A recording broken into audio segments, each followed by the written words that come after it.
यहां से मालिनी थान ज्यादा दूर नहीं है। आप जानते हैं कि भगवान श्री कृष्ण की नगरी द्वारिका गुजरात में है और कहते हैं यहीं पर माता रुक्मिणी के साथ मालिनी नाम जुड़ा था। ये गोगामुख की इस धरती से श्रीमंत शंकर देव जी को भी प्रणाम करता हूं। असम की धरती ने वीर लाचित बोरफुकन जी, भारत रत्न भूपेन हजारिका जी, ऐसी अनेक महान संतानों को जन्म दिया है। मैं उनका भी वंदन करता हूं।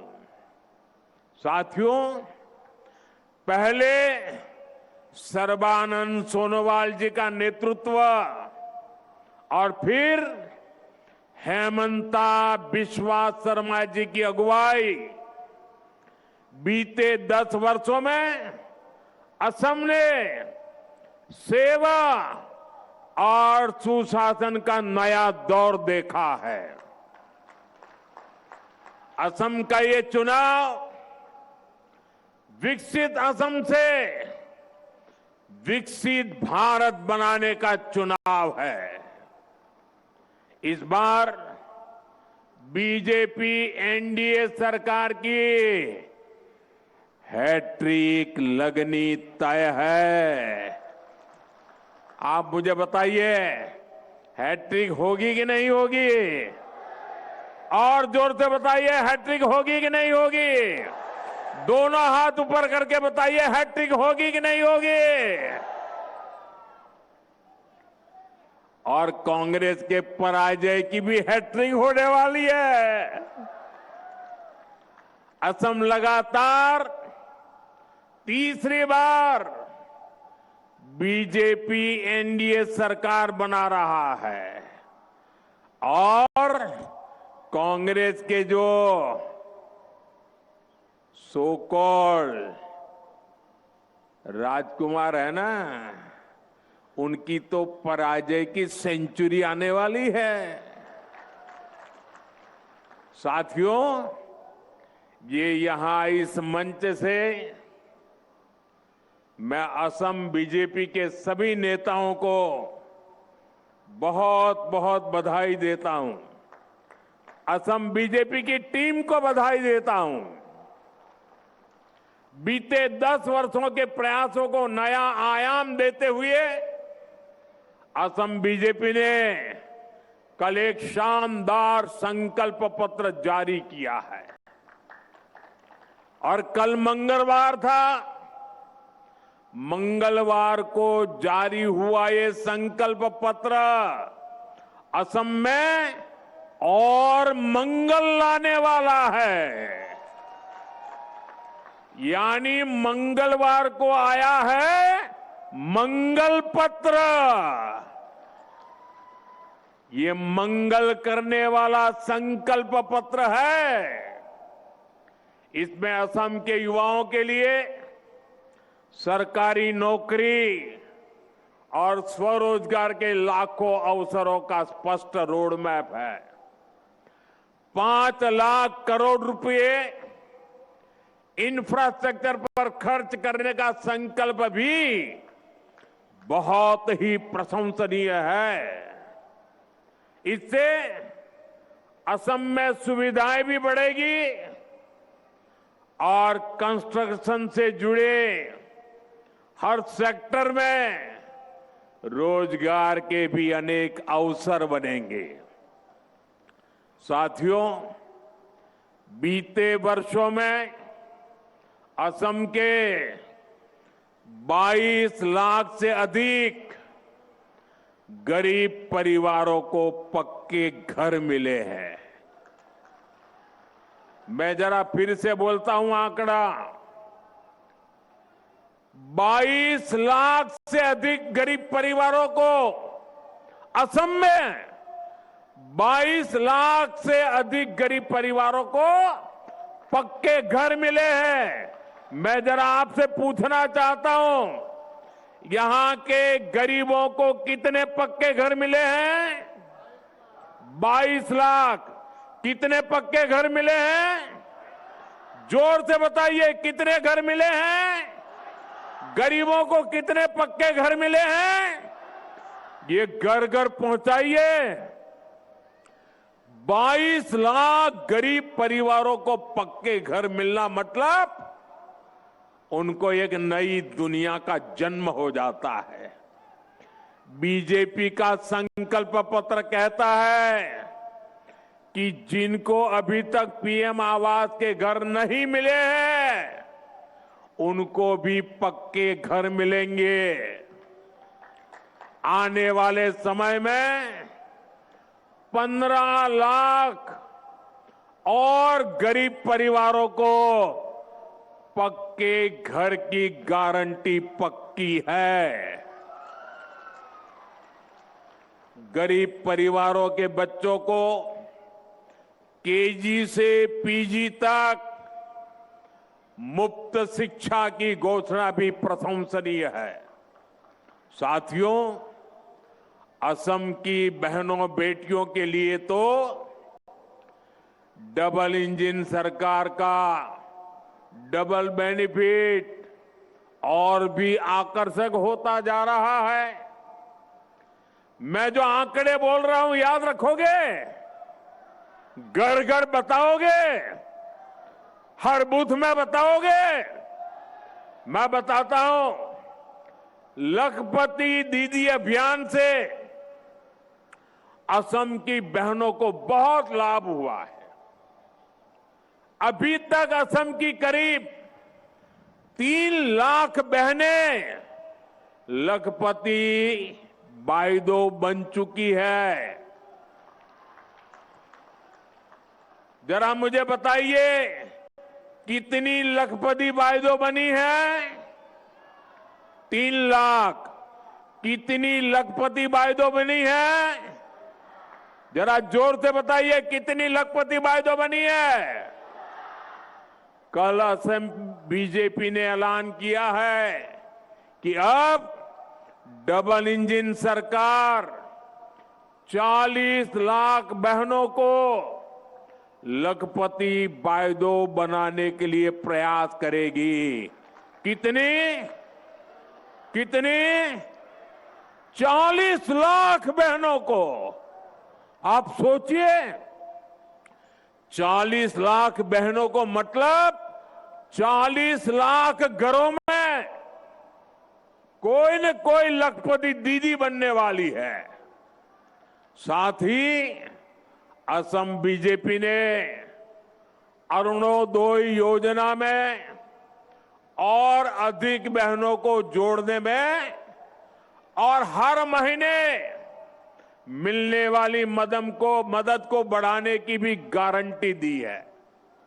हमारी बेटियों के साथ कोई धोखाधड़ी न कर सके, बेटियों का मान सम्मान और जीवन सुरक्षित रहे, इसके लिए भी अनेक बड़ी घोषणाएं की गई हैं।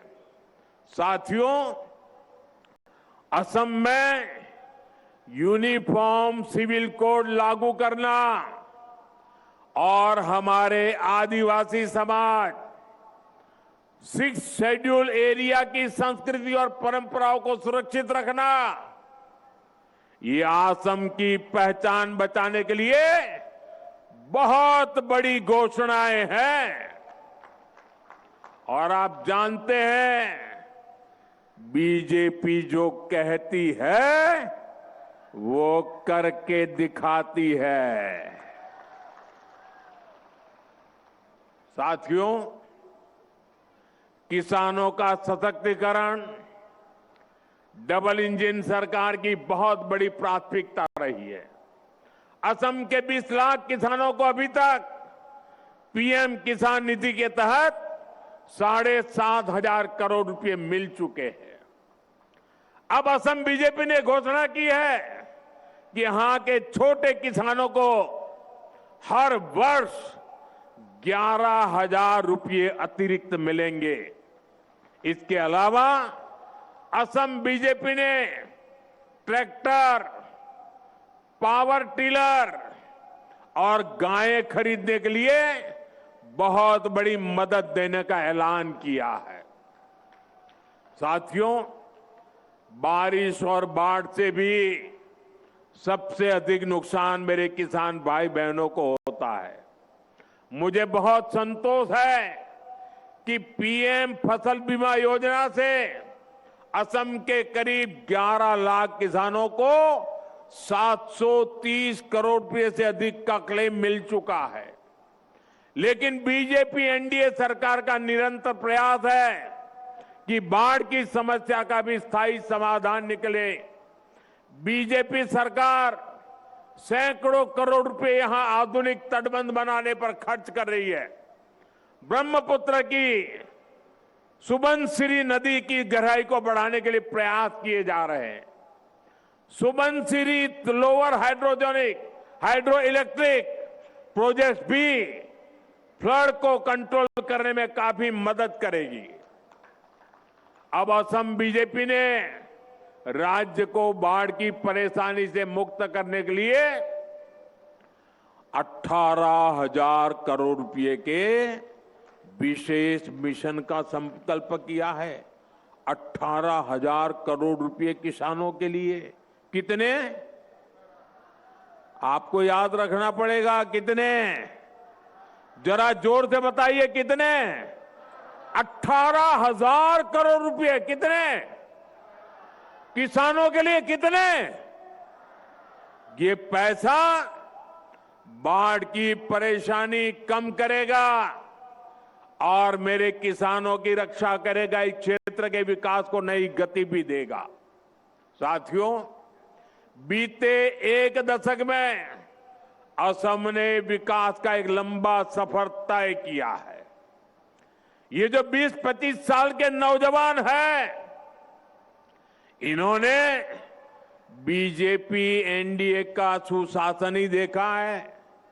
इन्होंने कांग्रेस का राज का वो काला दौर नहीं देखा, जब असम से सिर्फ बम, बंदूक, दंगों और कर्फ्यू की ही खबरें आती थी।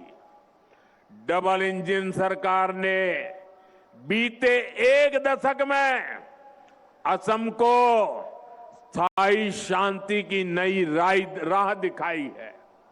असम के हजारों संतानें बीते एक दशक में बंदूक छोड़कर एक नए भविष्य से जुड़ी है।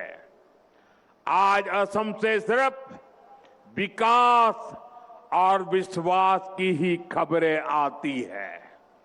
आज असम से खबरें आती है नुमालीगढ़ रिफाइनरी की क्षमता 3 गुना करने की। आज असम से खबरें आती है नुमालीगढ़ में पहली बांस आधारित बायो रिफाइनरी शुरू होने की। आज असम से खबरें आती है नामरूप के खाद्य कारखाने की विस्तार की। साथियों, एक समय था जब दुनिया में असम की चर्चा चाय के लिए होती थी। असम यानी चाय। दुनिया भर में असम की चाय की सुवास थी। अब असम को दुनिया चाय के साथ साथ चीप से भी पहचानेगी। वो दिन दूर नहीं जब असम के सेमीकंडक्टर प्लांट से चीप का उत्पादन शुरू हो जाएगा। ये असम को आधुनिक टेक्नोलॉजी के एक बहुत बड़े हब के रूप में विकसित करेगा। आने वाले समय में फोन हो, गाड़ियां हो, टीवी, फ्रिज हो, ऐसे सामान असम की चिप से ही चलने वाले हैं। और इसलिए भाइयों बहनों, अब तो असम की क्या पहचान होगी? चाय भी और चीप भी। यही विकसित असम का हमारा रोड मैप है। मैं आपको भरोसा देता हूं, आप यहां फिर से बीजेपी सरकार बनाइए, असम का और तेजी से विकास होगा। और ये आपको मोदी की गारंटी है। आपो ना लोके याद आको ए बार। बीजेपी सरकार बनाओ, अहोमोर आरो बहुत बेसी उन्नति होबो। एया आपना लोको मोदी गारंटी। साथियों, असम को प्रकृति ने बहुत कुछ दिया है। असम के पास संसाधनों की कभी कमी नहीं रही है, लेकिन कांग्रेस ने सत्ता के लिए असम के समाज को भी बांटा और ब्रह्मपुत्र के दो किनारों को भी कभी जुड़ने नहीं दिया। कांग्रेस ने 60-65 साल में ब्रह्मपुत्र पर सिर्फ 3 ही पुल बनाए। 60-65 साल में कितने पुल? कितने पुल? कितने पुल? पुलों के अभाव में कितने ही लोगों को हमें खोना पड़ा, कितनी ही पीढ़ियों को मुश्किल से गुजरना पड़ा। डबल इंजन सरकार ने इस पीड़ा को, इस परेशानी को समझा और 10-11 वर्षों में ही ब्रह्मपुत्र पर 5 बड़े ब्रिज पूरे किए। कितने? कितने? 5 बड़े ब्रिज। 65 साल में 3, 11 साल में 5। बड़ा काम हुआ कि नहीं हुआ? और सभी 5 बड़े पुलों पर काम तेजी से चल रहा है। आज बोगीबिल ब्रिज और भूपेन हजारिका सेतु ने उत्तरी असम सहित पूरे नॉर्थ ईस्ट के जीवन को बदल दिया है। कांग्रेस रहती तो ये ब्रिज आज भी पूरे नहीं हो पाते। इसलिए तो आज हर कोई यही कह रहा है, असम को आधुनिक इंफ्रास्ट्रक्चर अगर कोई पार्टी दे सकती है तो वो बीजेपी है, एनडीए है। अहोमोग जोदी आधुनिक इंफ्रास्ट्रक्चर कोनोबा पार्टीए दीबो पारे तेंते हेई पार्टी होय छे बीजेपी, एनडीए। साथियों, कांग्रेस के लिए हमेशा पावर पॉलिटिक्स और अपना परिवारी फर्स्ट रहा है। दिल्ली में एक परिवार और एक परिवार यहां भी है। एक परिवार दिल्ली में और एक परिवार असम में। कांग्रेस के लिए इन्हीं परिवारों का हित सर्वोपरि है। कांग्रेस ने दशकों तक सरकारें चलाई है, लेकिन आप लोगों के स्वास्थ्य पर बिल्कुल ध्यान नहीं दिया। 6-7 दशक में असम में केवल 6 मेडिकल कॉलेज बन पाई थी। कितनी मेडिकल कॉलेज? ऐसा नहीं, जोर से बोलिए, बारिश आ रही है फिर भी बोलिए। कितनी मेडिकल कॉलेज? कितनी मेडिकल कॉलेज? आज असम में यानी 60-65 साल में 6 मेडिकल कॉलेज, आज असम में 14 मेडिकल कॉलेज है और 10 मेडिकल कॉलेज पर काम चल रहा है। कितनी मेडिकल कॉलेज? 14 और 10 बन रही है, 24 हो जाएगी। उन्होंने 65 साल में 6 बनाई, हम 11-12 साल में 24 मेडिकल कॉलेज। इसमें एक मेडिकल कॉलेज यहीं धेमाजी में भी बन रहा है। इतना ही नहीं, आज असम में एम्स भी है। इसी तरह असम में इंजीनियरिंग कॉलेज की संख्या 7 हो गई है और पॉलिटेक्निक कॉलेज 10 से बढ़कर 26 हो चुके हैं। यहां गोगामुख में ही एग्रीकल्चर रिसर्च इंस्टीट्यूट का शिलान्यास और धेमाजी इंजीनियरिंग कॉलेज का लोकार्पण करने का अवसर तो आपने मुझे ही दिया था। धेमाजी आईटीआई और धेमाजी पॉलिटेक्निक को भी अपग्रेड किया जा रहा है, यानी असम को बेहतर इलाज मिले, बेहतर पढ़ाई की सुविधाएं मिले, ये हमारी प्राथमिकता रही है। इससे गरीब हो या मिडिल क्लास, सबका जीवन बेहतर होता है।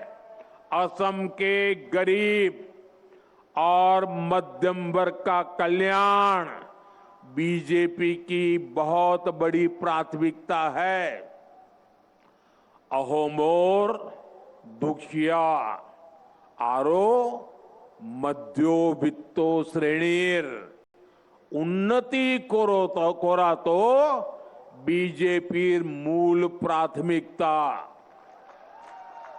साथियों, आपने कांग्रेस के कुशासन से असम को मुक्त किया है, लेकिन आपको बहुत सतर्क रहना है। कांग्रेस अब एक अलग ही खेल खेलने में जुटी है। असम कांग्रेस के नेता एक खतरनाक कानून बनाने की बात कर रहे हैं। आखिर ये खतरनाक कानून क्या है? आज असम की जनता के सामने कांग्रेस की इस चाल का पर्दाफाश करना चाहता हूं। साथियों, 2014 के चुनाव से पहले कांग्रेस की केंद्र सरकार ने एक कम्युनल वायलेंस कानून बनाने का प्रयास किया था। इसका मकसद था अपने पक्के वोट बैंक का तुष्टीकरण। इस बिल में बहुसंख्यकों को दंगे के लिए जिम्मेदार माना गया था। बहुसंख्यक लोग गुनहगार माने गए थे और धार्मिक अल्पसंख्यकों को हमेशा के लिए पीड़ित माना गया था।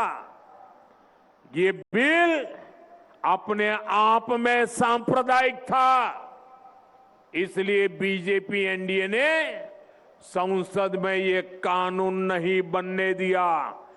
जी भर के हम लड़ाई लड़े। ये कानून अगर बन जाता और कांग्रेस की सरकार अगर बनी रहती तो देश के बहुसंख्यक समाज का कितना शोषण होता, इसकी आप कल्पना कर सकते हैं।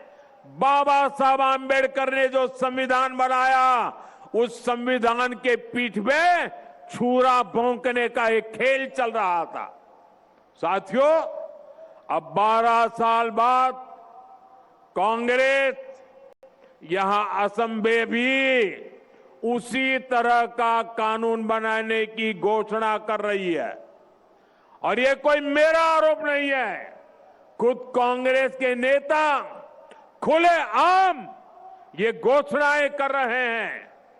ये एकदम साफ है कि कांग्रेस अब सत्ता पाने के लिए कुछ भी कर सकती है। अब तो मुस्लिम लीगी माओवादी कांग्रेस बन चुकी है। आजादी से पहले मुस्लिम लीग ने देश को बांटने का खेल खेला, वही काम आज कांग्रेस कर रही है। साथियों, आज कांग्रेस घुसपैठ और घुसपैठियों को भी खुला समर्थन दे रही है।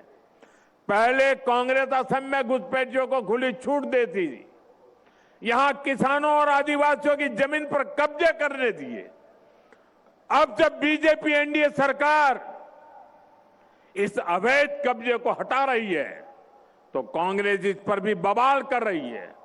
साथियों, कांग्रेस असम में विदेशियों को बसाना चाहती है, असम की मूल संतानों को अल्पसंख्यक बनाना चाहती है। असम के अनेक जिलों में ये संकट हम सभी देख रहे हैं। बीजेपी एनडीए सरकार किसानों, आदिवासियों और हमारे जंगल की जमीन को घुसपैठियों के कब्जे में नहीं रहने देगा।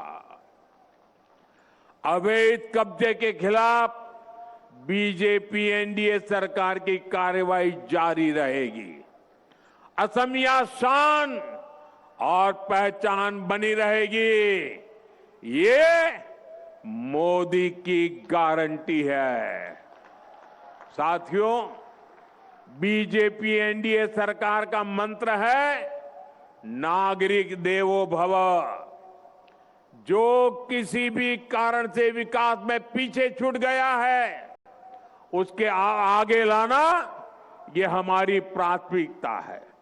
इसी भाव के साथ हमारी सरकार ट्राइबल समाज के वेलफेयर और विकास के लिए काम कर रही है, लेकिन कांग्रेस ट्राइबल समाज के अपमान का भी कोई मौका नहीं छोड़ती है।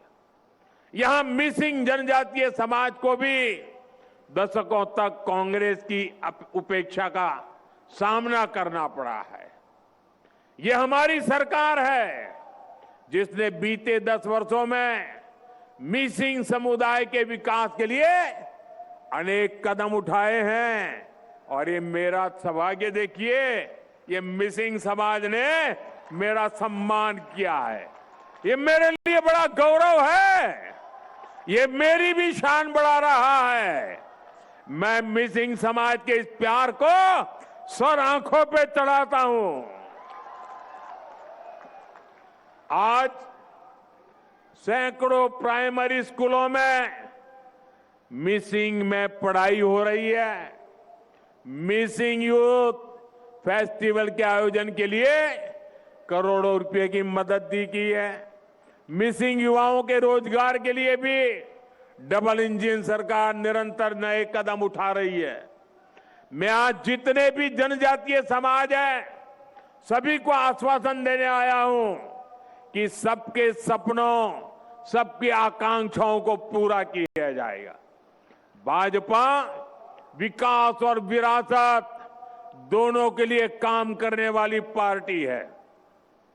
आपकी संस्कृति और आपके सपनों को बीजेपी पूरा सम्मान दे रही है और आगे भी आपकी आकांक्षाओं का हम पूरा ध्यान रखेंगे।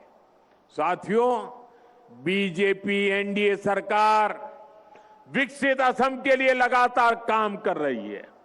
9 अप्रैल को मतदान के पुराने सभी रिकॉर्ड टूटने चाहिए। रिकॉर्ड टूटेंगे कि नहीं टूटेंगे? अपने बूथ में रिकॉर्ड तोड़ोगे? पहले से ज्यादा मतदान कराओगे? सुबह सुबह मतदान करा दोगे? ये जितने भी बीजेपी एनडीए के उम्मीदवार हैं, ये असम के सिपाही हैं, असम के तेज विकास के लिए प्रतिबद्ध है। आप सभी कैंडिडेट आगे चले आइए।